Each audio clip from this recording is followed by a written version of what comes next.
Vou falar agora do Bolsonaro especificamente. O governo começou com uma aprovação maior e nesses últimos tempos, independente da confiança que a gente tem nos institutos de pesquisa, é notável, quando nós percebemos que o presidente perdeu base de apoio desde o início do governo. Desde a última eleição, o presidente perdeu um grupo que os apoiava. E isso, olha, nós estamos aqui conversando duas pessoas que já declararam que vão votar no presidente Bolsonaro.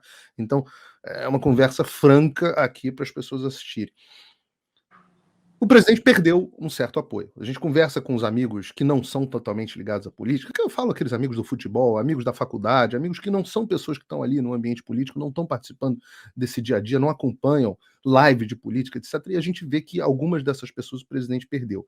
Fora isso, óbvio, tem também os gato pingado de MBL da vida, essas coisas que não têm relevância eleitoral. Eu estou falando das pessoas comuns. Algumas pessoas comuns se cansaram do Bolsonaro.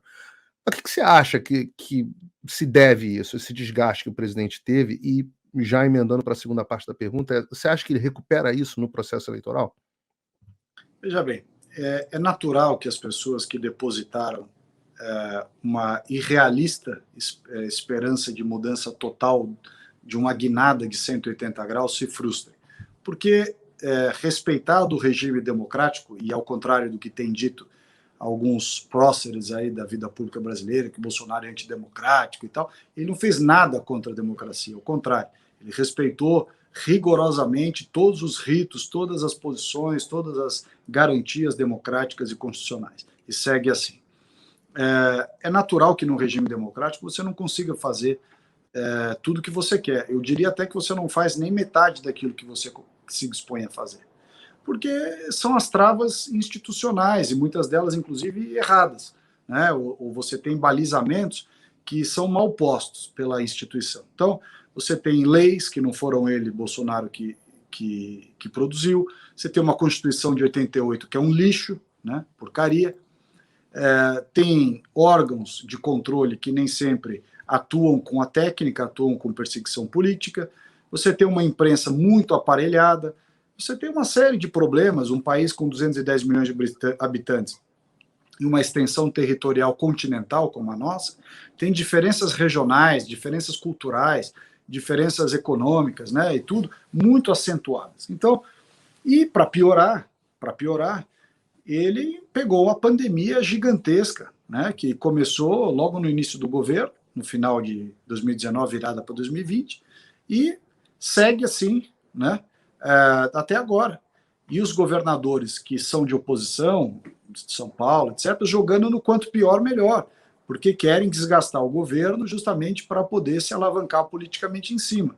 Então, a tese do fecha tudo, economia a gente vê depois, fica em casa e tal, ajudou a arrebentar o país. O Bolsonaro nunca tinha sido governo, ele sempre foi um deputado do Legislativo, deputado federal, 28 anos. Então, também para o Bolsonaro, era algo novo ser presidente da República. Montar um time a partir de uma perspectiva de renovação completa da vida pública, também um desafio. Muitos dos que vieram para o governo com ótimas intenções, bom preparo do setor privado, tiveram dificuldade para entender o que é a máquina pública, sobretudo a máquina pública de Brasília, que é extremamente viciada, né? Brasília vive uma ilha da fantasia, desconectada da realidade brasileira. Então, as pessoas que vêm de fora demoram para entender por que a cabeça da turma da burocracia brasiliense é de um jeito diferentemente do que é o setor privado fora de Brasília, por exemplo. Então, tem uma dificuldade inerente, né?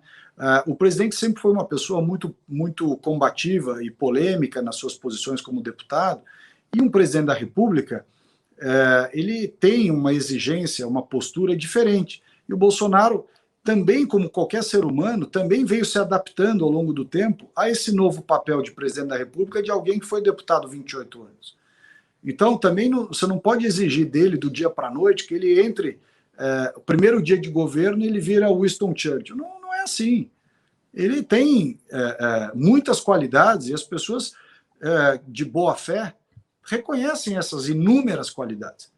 E as dificuldades que existiram para mim, existem para ele, existem para qualquer político, elas estão lá e vão sendo superadas conforme se ganha expertise de administração, você também atua da forma de tentativa e erro, você tenta fazer uma coisa de um jeito, ela não sai exatamente do jeito que você queria, você se dispõe a fazer certas coisas que depois na prática não são viáveis, por essas limitações todas que nós dissemos. Então, há uma decepção natural das pessoas que tinham uma visão muito poética, ou muito romântica, eu diria assim, do que se pode fazer com um país do tamanho do Brasil, do dia para a noite. Não é assim.